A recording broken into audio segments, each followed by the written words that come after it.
Welcome to Negotiating Happiness, the show that helps you find happiness, success, and balance in your work and life. I'm Adriana Fierastrau, your host for this journey into entrepreneurship and personal growth.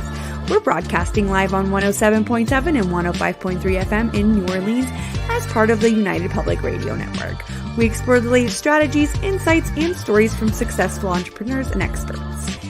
From managing stress to building a thriving business, we've got you covered.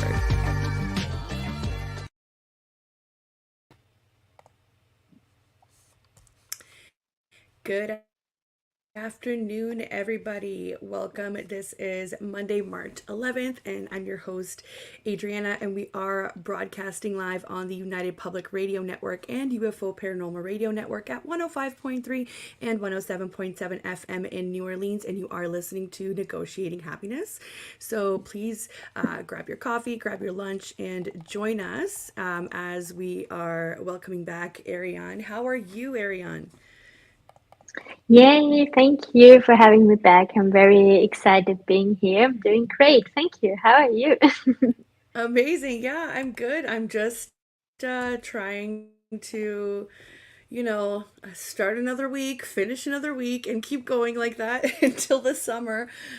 Here in Canada, we've had some okay days weather-wise, so it's kind of boosted my mood, and then all of a sudden we got hit with snow again, so that wasn't too exciting, if that makes sense.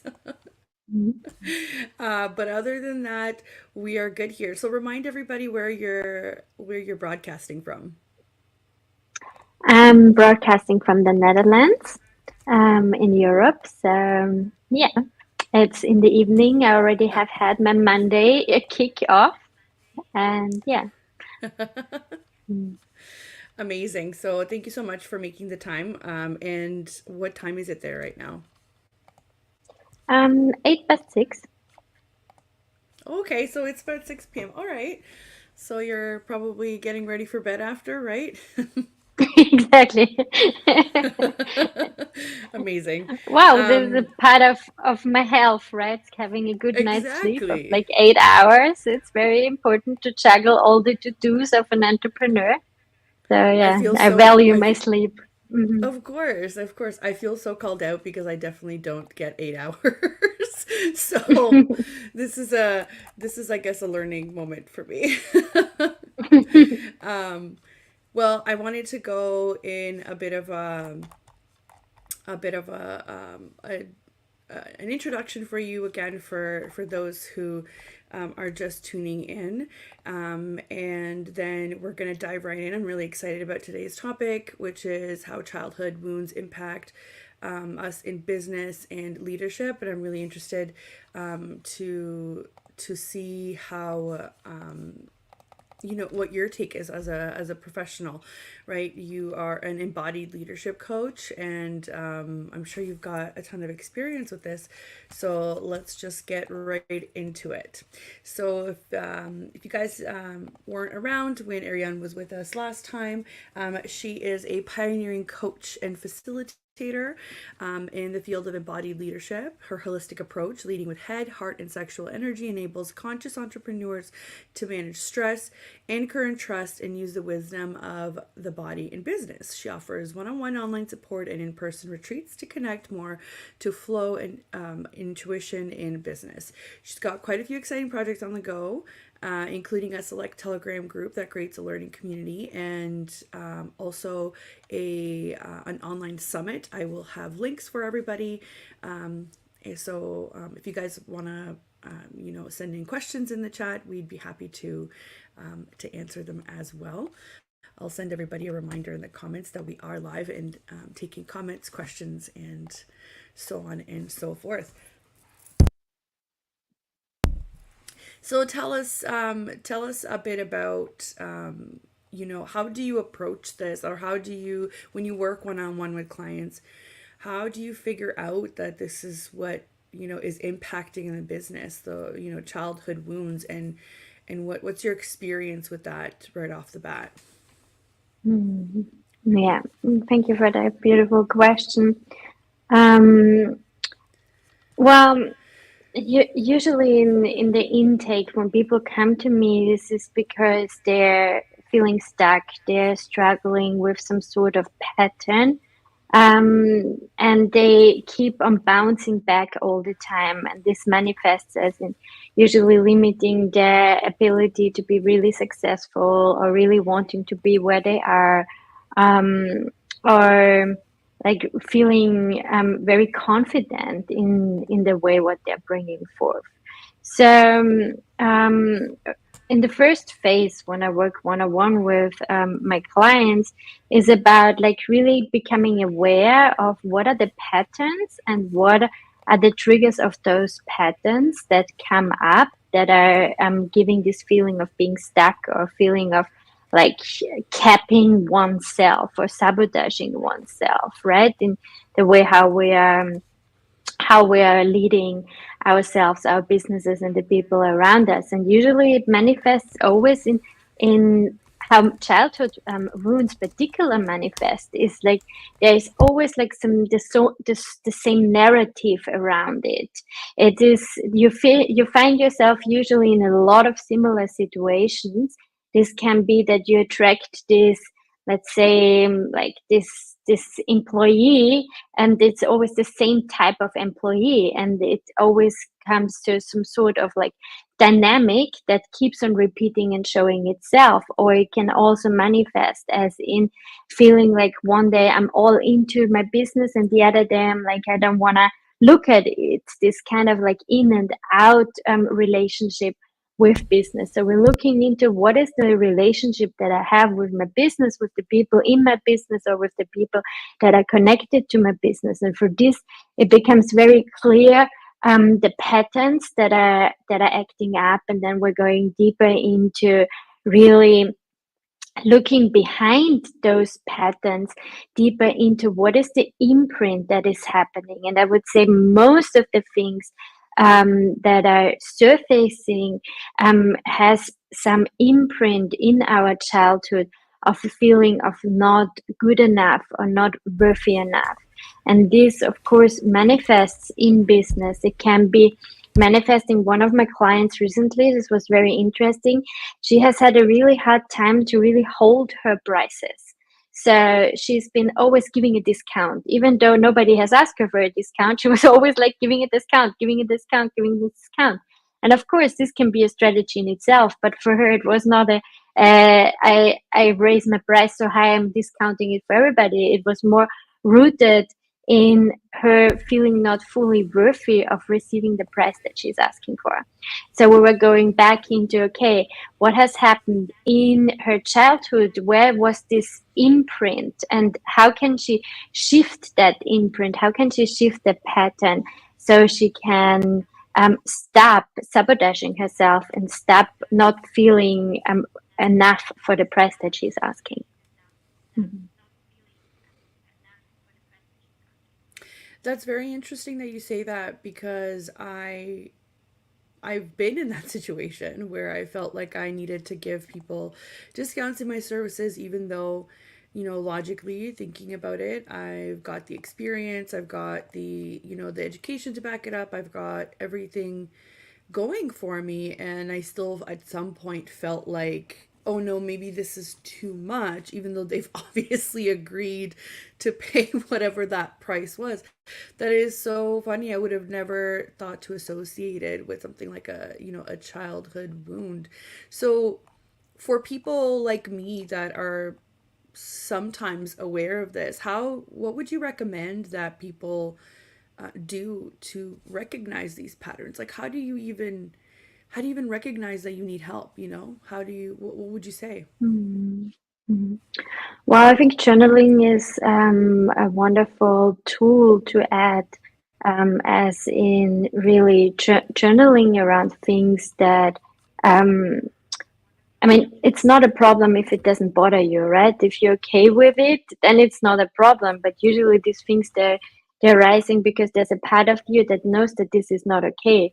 Also with you, I mean, you've grown up in that, but you recognize like, okay, when I hear you saying like, okay, you've been doing that and even it was irrational.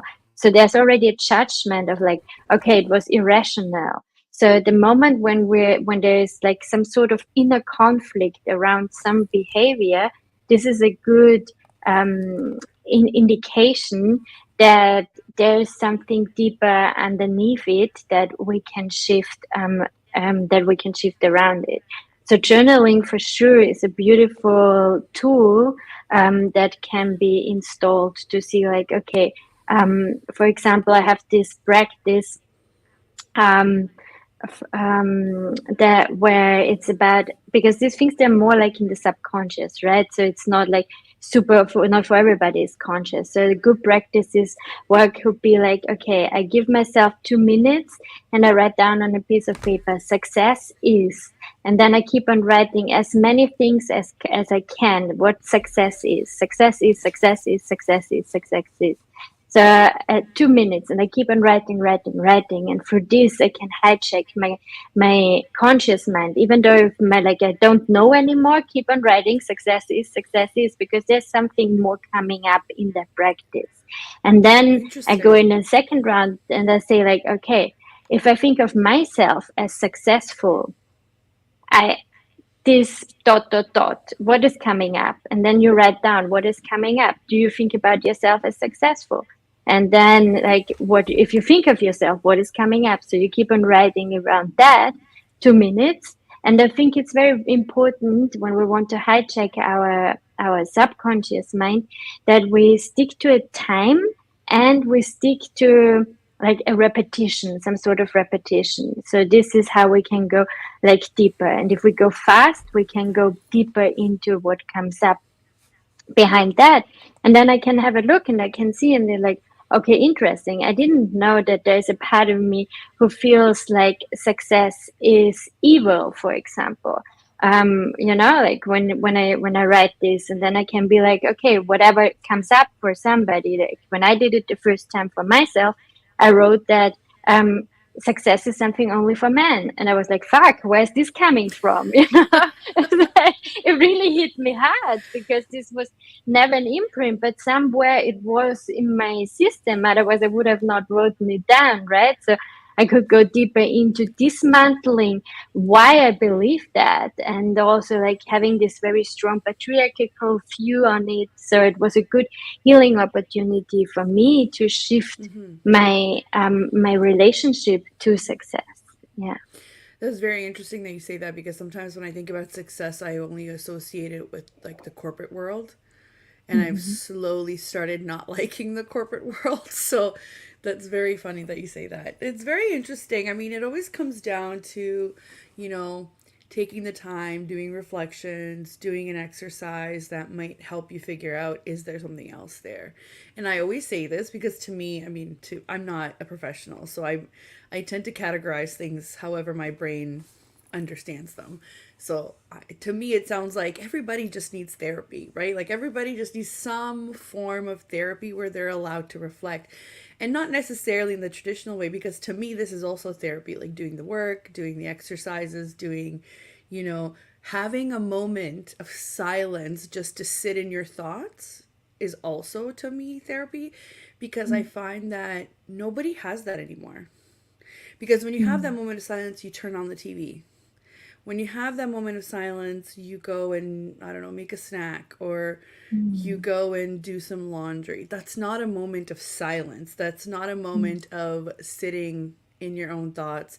And it's funny, because when I think of silence, I think of the dark as well. So I like to sit sometimes, just, turn the light off and just sit in your thoughts, right? And I think that could be really helpful, but I never thought of relating that to, you always hear about it, right? Your childhood trauma and everything, but I never thought how that could impact things so specifically. Do you have any specific examples for us of how, how that impacts? I have some and many.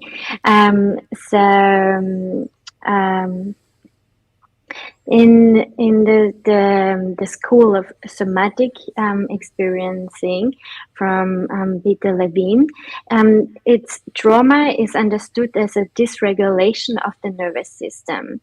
So we go into trauma responses throughout the day where our nervous system is dysregulated. And as you said, for all this distraction that we're having in our modern times, our nervous system is much more easier dysregulated than it was before, because we had times of silence, we had times of being in nature. There was not an availability and connectedness 24/7 and Instagram and the blue screen and all of that, right? So so many people, they keep on putting so much into their cup that the cup is not even, it's not only full, it's overspilling, which creates some sort of dysregulation in the nervous system. This dysregulation in the nervous system can either be through an overwhelm of information, but it can also result from a stored memory that is in the body from a childhood.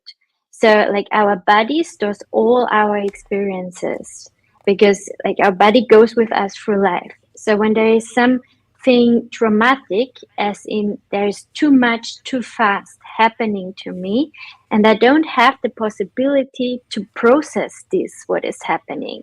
So it does not have to be like many people think of, like a trauma as in something really horrible, like serving in war or having like a really heavy violation or abuse.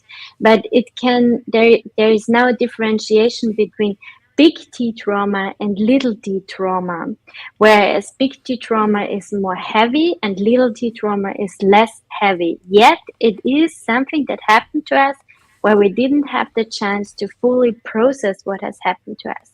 So it's stored in our system, and then this can come up and dysregulates us. So how does this manifest in business? This can manifest as in me feeling overwhelmed by my to-do list. The to-do list is so long, and I sit there and I'm like getting really anxious, like my belly is cramping, I get sweaty, and the result would be procrastination. So I do something that is maybe least prioritized, and it's like not so important, or I keep on doing things that are more simple. I don't want to do like really important things because they're feeling, it feels too much in my system. And this is how childhood wounds can come up. This dysregulation can come up. So this is one thing: overwhelm of to-do lists, overwhelm of important conversations. So I keep on not having them. I keep on pushing them back, or I try to avoid them in one way or the other.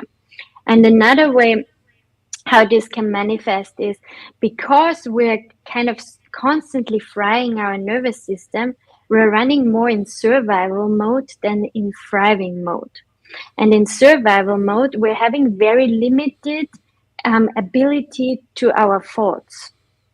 So in business, what does this mean when I'm all the time surviving is that I might not be able to think very much strategic.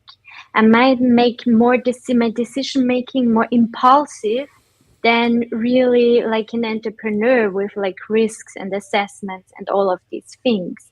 So this is another way how these woundings from our past, from our childhood, can come into play, as in having only a limited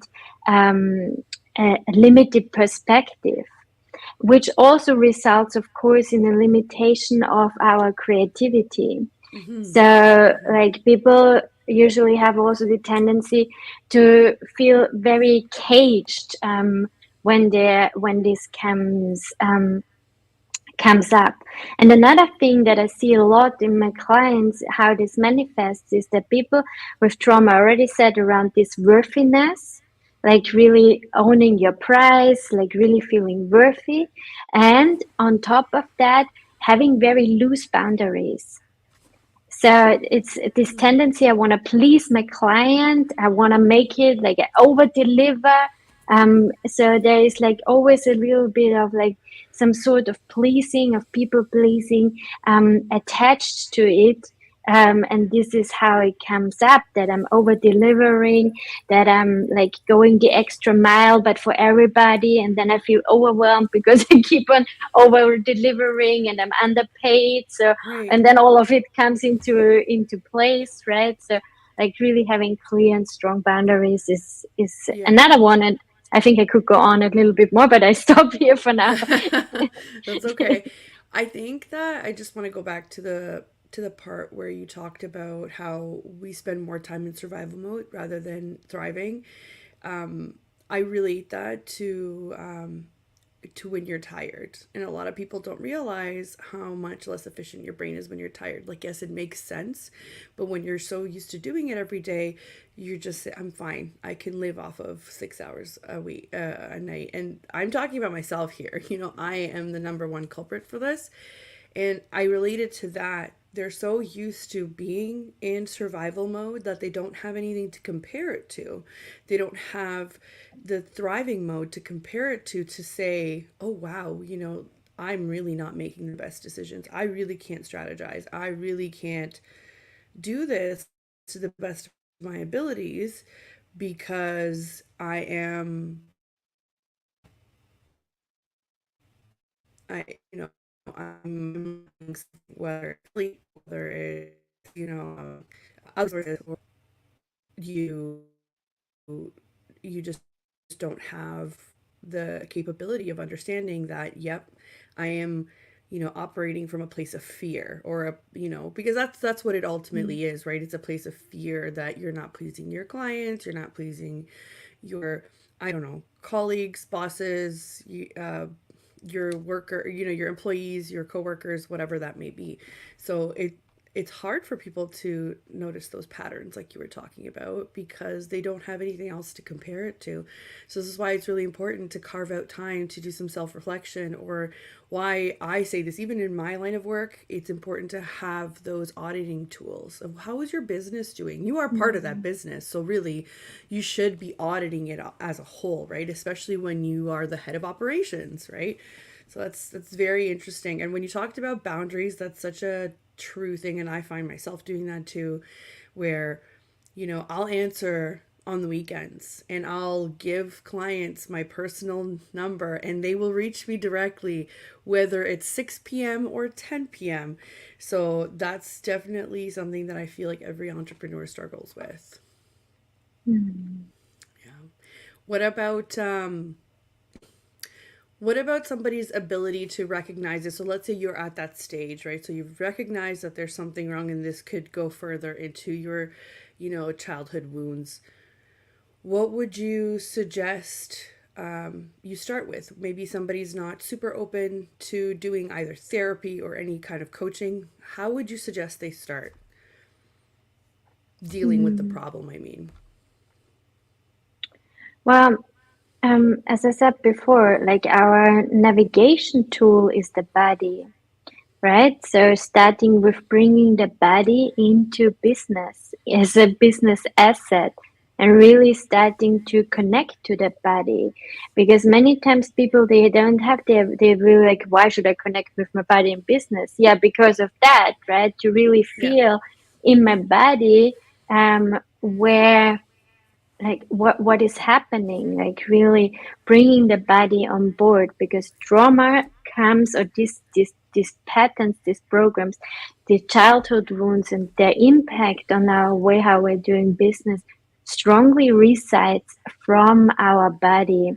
As I said, this is like emotions that want to be released. So bringing the body on board, if you don't want to go to therapy, if you don't want to go to coaching, like, make sure that there is a life work balance, because this is also something that is very familiar for people with with childhood wounds, that there is some sort of overachieving.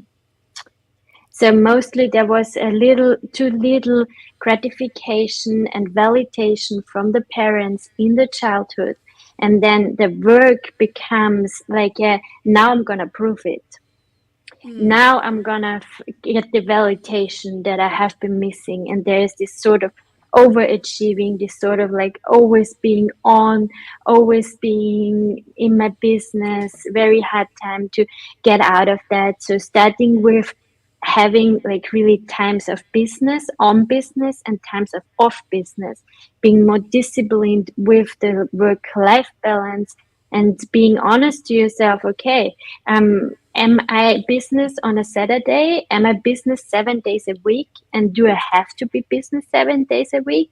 Or is this me not willing to be really with myself? Do I feel, I mean, it's brutally said, but do I feel worthless without being on in my business?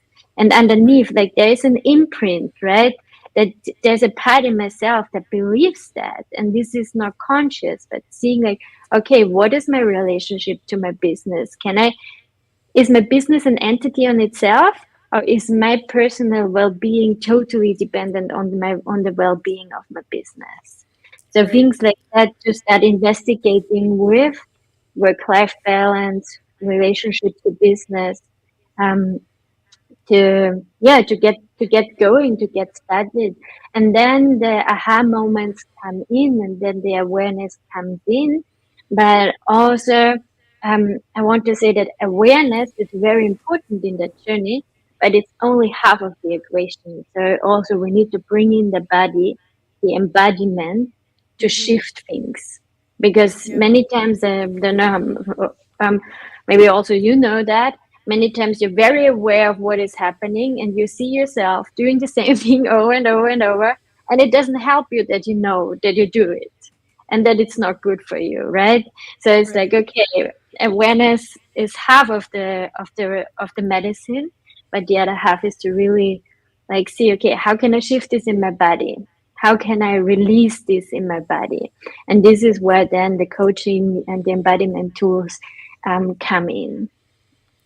It's very important to, yeah, not only when you recognize it, you actually have to, have a plan to fix it, but also implement it. Because how many of us have tried things and then have given up after, one or two times? It takes consistency. This is where I think coaching comes in really handy, because somebody's there to hold you accountable. And a lot of the times that's what you're actually paying for, because even if if you're like me, sometimes you go overboard and you start doing all this research, so you gain all this knowledge, but you don't have somebody there to guide you, and you don't have somebody there to keep you accountable. So I definitely think that this is one of the biggest, I guess, benefits of coaching. It's not only the knowledge, right? Because like you said, we're always connected. Sometimes we have access to that knowledge. And we don't have access to the experience of the coach, but we have access to the knowledge, at least. But the most important part, is that they're there to support, right? That's where you really get a lot of value, is like the support, the guidance, the accountability, the seeing it through and actually pointing out results, because sometimes we're really good at being harsh, right? And being Exactly. and saying, Mm. instead of 10 steps ahead, I was only 2. Right, but then your coach will sit there and say, yeah, but yesterday you were 2 behind, right? So still, pointing out progress is so important to keep Mm. somebody motivated, and sometimes we're too into our own head to see it, right?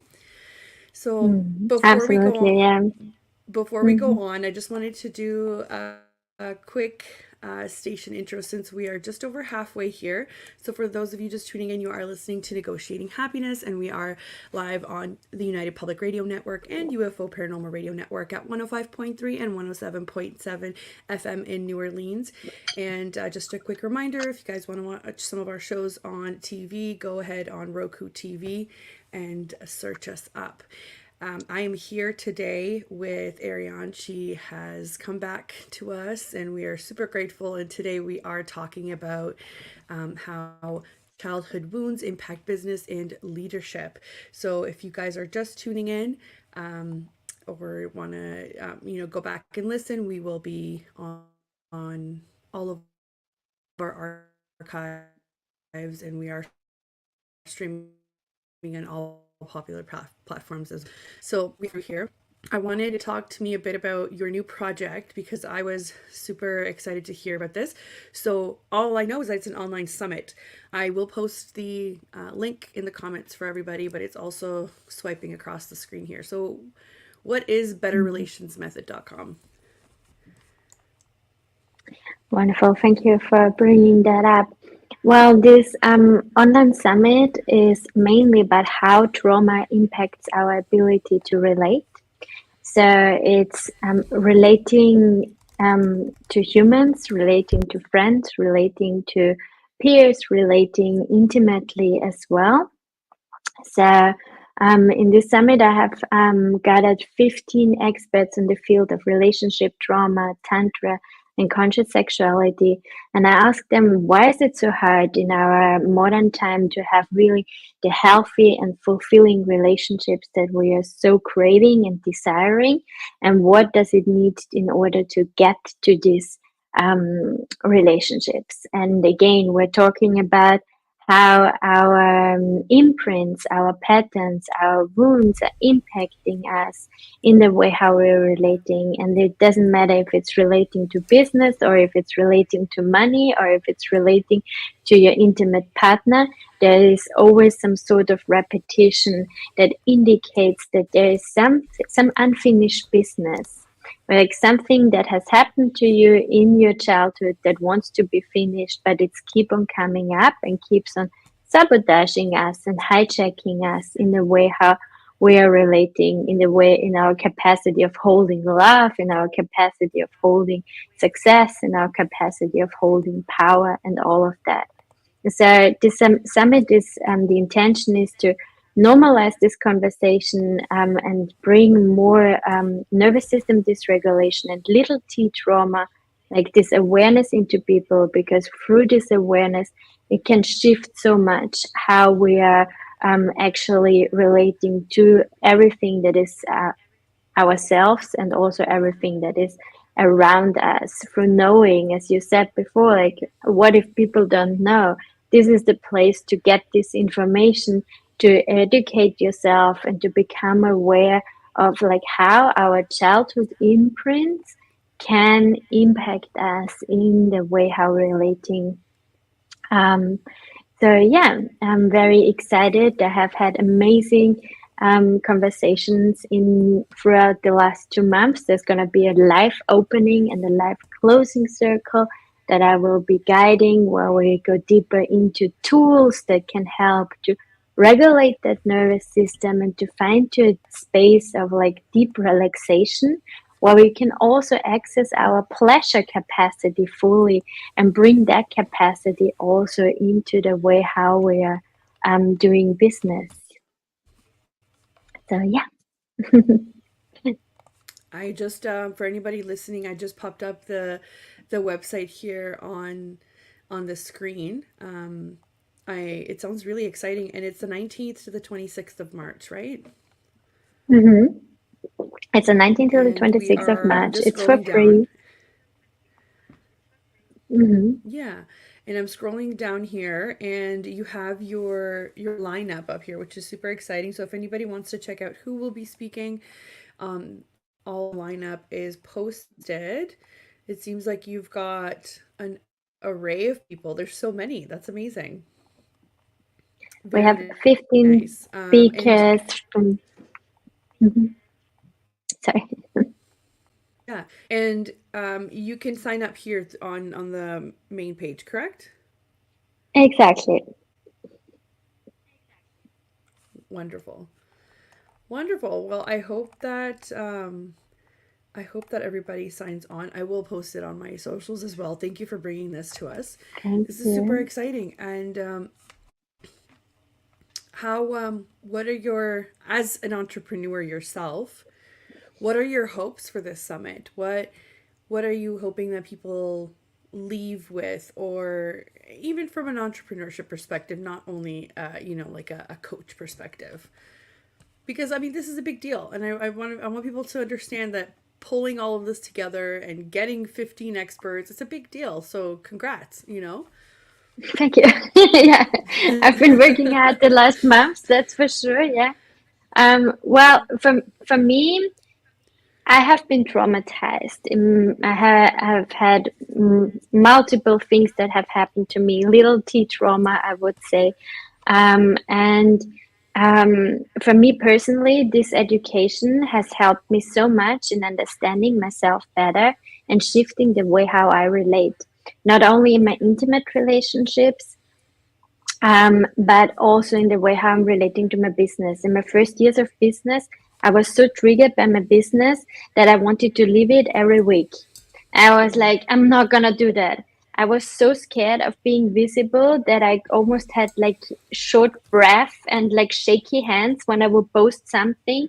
And then I would really also a lot like being into gratification of likes. If people would not like my posts, this is my marketing tool, I would feel like I'm rejected from the market, which is very ridiculous. But there was a Right. part of myself that is that has wanted to have this validation from the outside, right? So I've done all my work, I've educated myself, and I brought this together for other people to educate themselves so they can have the healthy, fulfilling relationships they desire in their life. Because I truly believe that this is what's needed right now in our society, in our world, to really start tuning in and working on ourselves and shifting our reality from that perspective, because then everything else becomes secondary, right? And we can be more fulfilled, happy, and yeah, and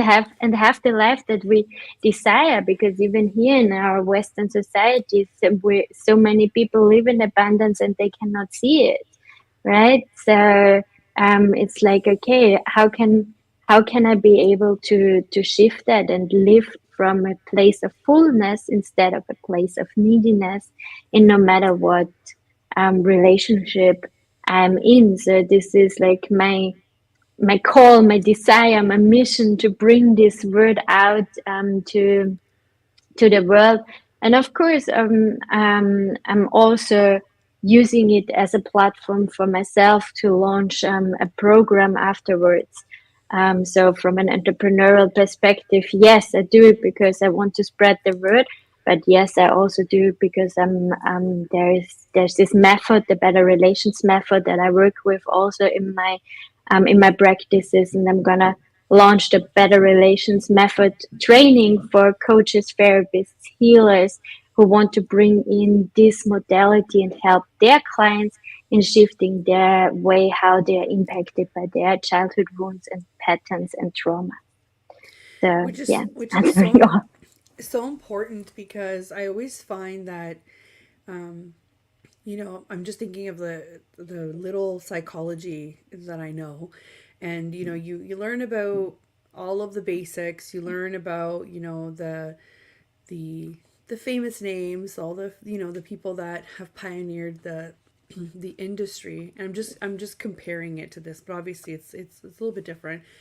But if it weren't for people like you who are taking, the research, the studies, but also the experience and your environment, there wouldn't be any new methods. There wouldn't be any new ways of thinking. There wouldn't be any new paths that were carved out. So it's really important to do that. It's really important to spread the word, but also to have this kind of connection with people and all of these experts, because I'm sure they all bring something to the table, right? And if we didn't have that, I think we would be stuck. We would be stuck, 60, 70, 100 years ago, where doing the things that we thought were helpful, but while they're living in a completely different environment than we are today, right? Like, we have other mm, factors that are impacting our lives. So I think it's very important to get these kinds of messages out, to be like, come and, be a part of this, have these discussions, be open-minded, take what you need from it, and, ask the questions, the how, the why, mm. like the where, the when, and how, right? So this is super important. Everybody should at some point, go through these kinds of development tools, which I call them development tools, because give me an example of one person who doesn't have any relationships, and that's pretty impossible, right? Because relationships can be anything. So, so I mean, I urge everybody. So 19th to 26th of March, sign up on the website. I have already posted the link there. You guys will also find the link in the description if you are listening to this later. They're already all there. And if you want to check out Ariane on Instagram, if that's kind of an easier platform for you guys, it's at Ariane Lalakea. That's Lalakea. And I am posting it right across the screen right here too if you guys want to follow her. It's really so interesting ever since I've started this platform. This is my version of my platform, right, through the network. I've just met so many cool and interesting people that we're all kind of working towards the same goal. We're just in different industries, right? And we're all kind of defining success in our own ways. So it's really interesting to see that. Tell us a little bit about your Telegram group, because I think during our last show we didn't really cover much of it. Yeah, thank you for bringing that up also. I have a little Telegram group that is also for free. It's called the Somatic CEO.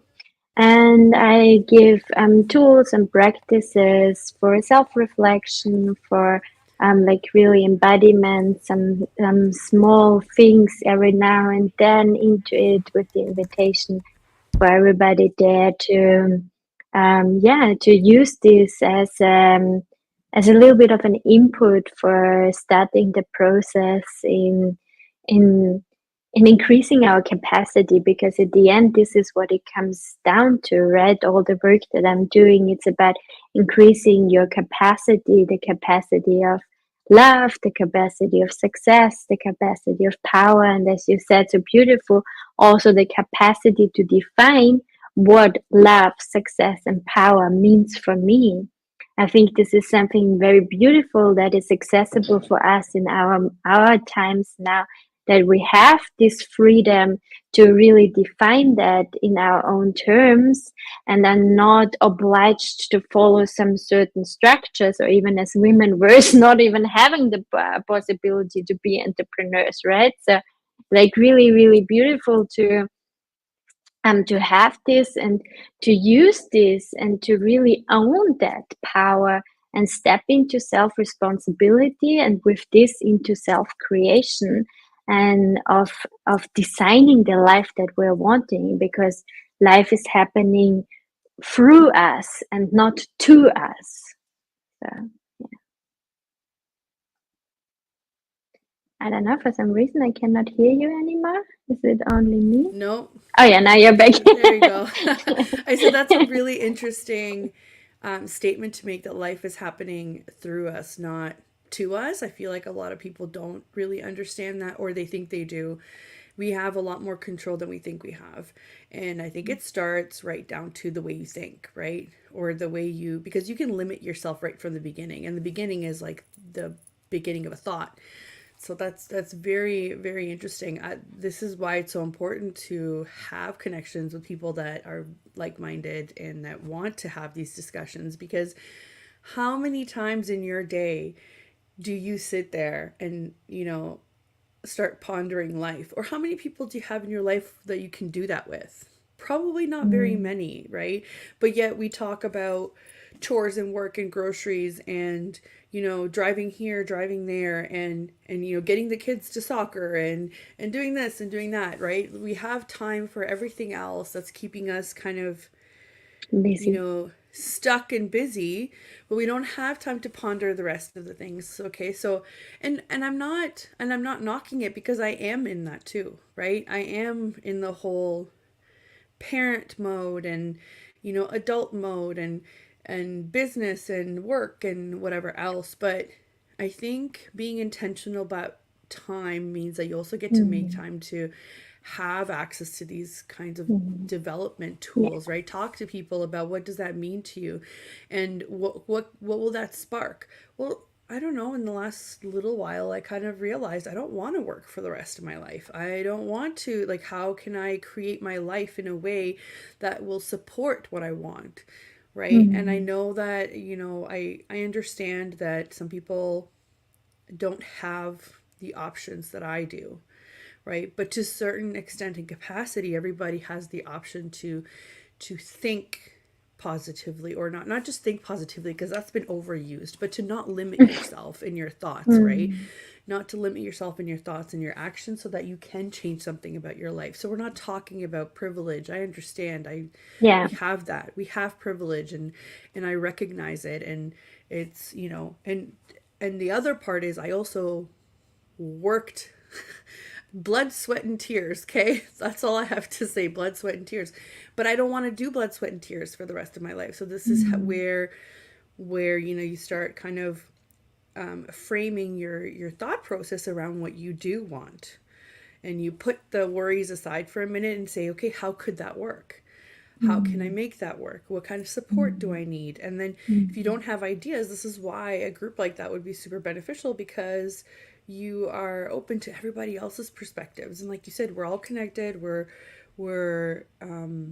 you know, we have access to all this information, and it's all about perspective, right? Mm. Somebody else could be in the same position as you and doing things very differently, right? Mm.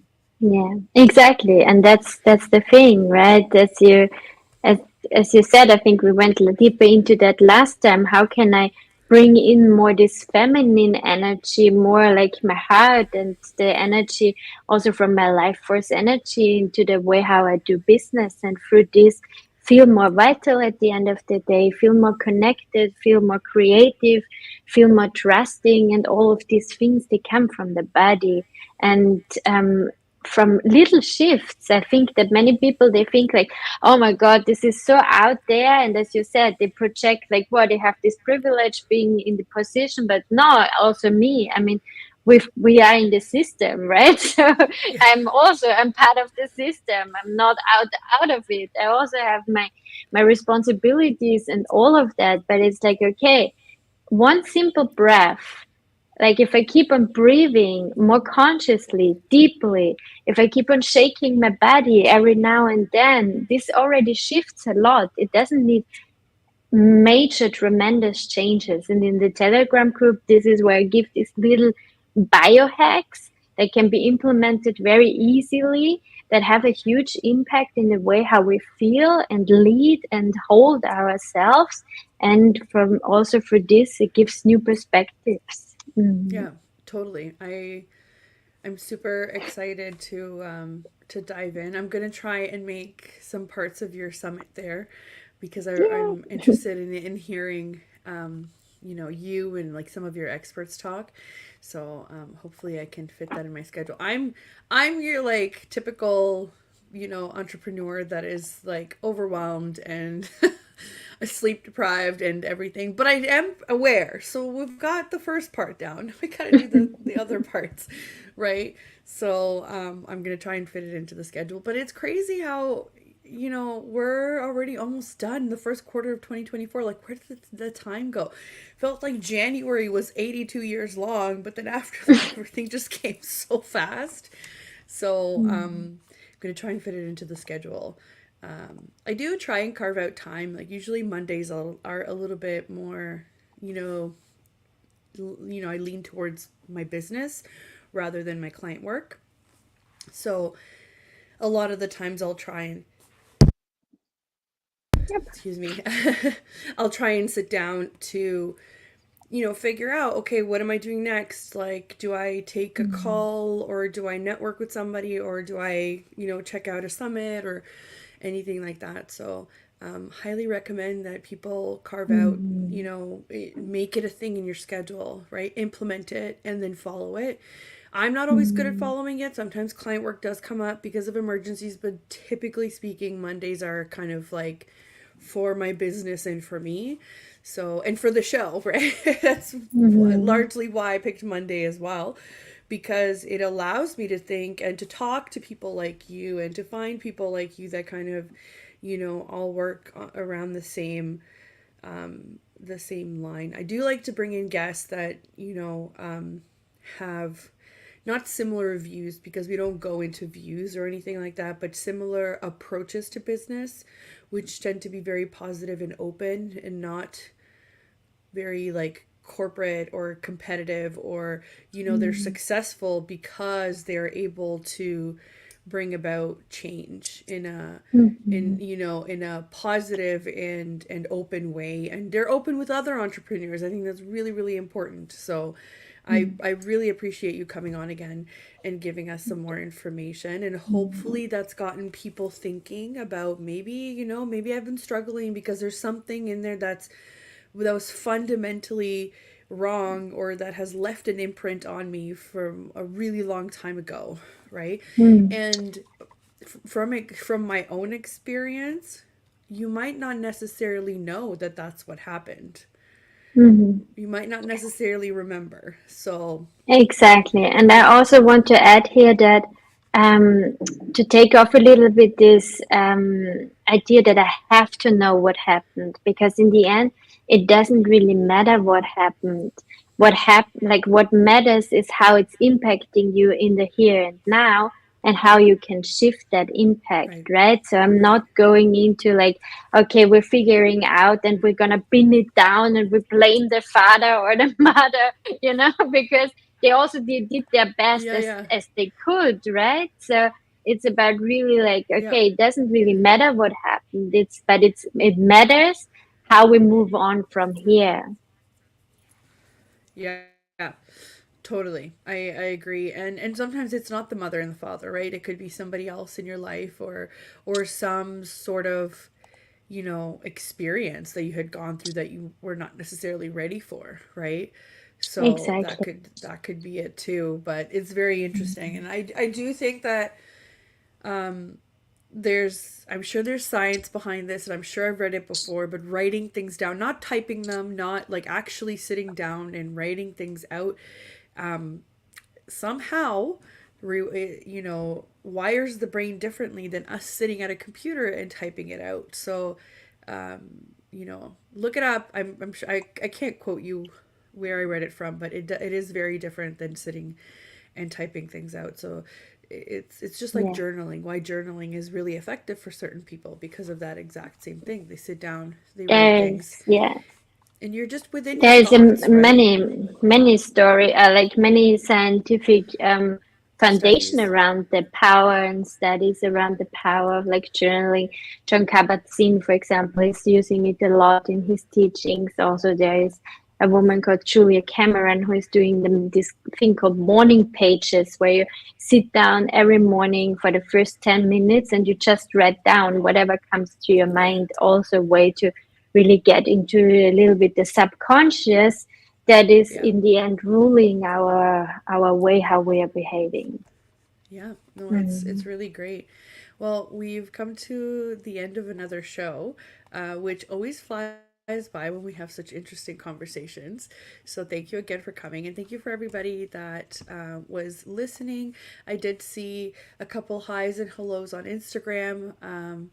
Just it's funny how this platform works. Instagram has to be kind of separate in our lives than the rest of the platforms, but I did see you guys. Thank you for tuning in, and this will be available on all of our archives. I will post some SoundCloud links later once it's up, and I will also remind everybody of the previous episode. I think it was episode 28 with Ariane as well, if you're interested in learning more about her journey. And thank you so much to the platform, Mm. to Thank the you. Yeah. United Public Radio Network and UFO Paranormal Radio Network for making this available to us. And join me next week. We've got another guest, and lots more information. And Ariane, you need to come back in the summer. Tell Thank us how the you. summit Yeah. went, and let us know about any other projects that are upcoming for you. Thank you. My Thank pleasure you. to come back, and thank you for the day. I really appreciate being here. I Mm. appreciate you so much. Have a great day, everybody. Have a Mm. great rest of your week. Thank you. You too.